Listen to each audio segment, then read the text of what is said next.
Yes, they definitely try to play games in my class. I think probably at times. I don't have a real big problem with it, no.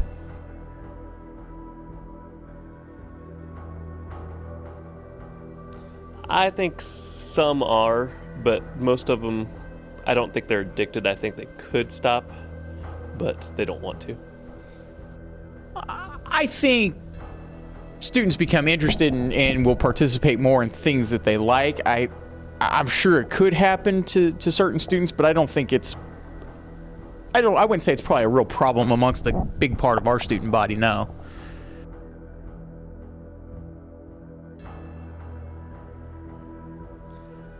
I don't know if it increases it, but I don't think it helps. Probably no more so than violence that you see on TV, violence that you see in movies, etc. I think we all have the ability to freely choose the paths that we go down and how much we let things influence us or not influence us.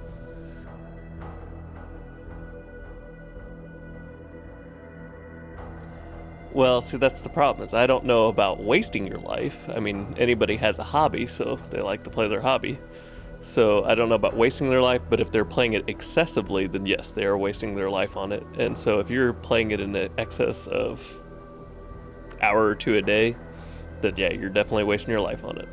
Well, I would say students probably spend in a 24-hour day probably anywhere from a sixth of that time or better playing video games.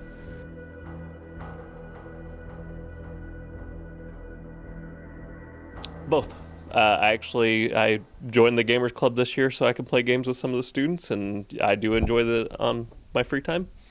But again, as long as it's not affecting your life, it's a good hobby.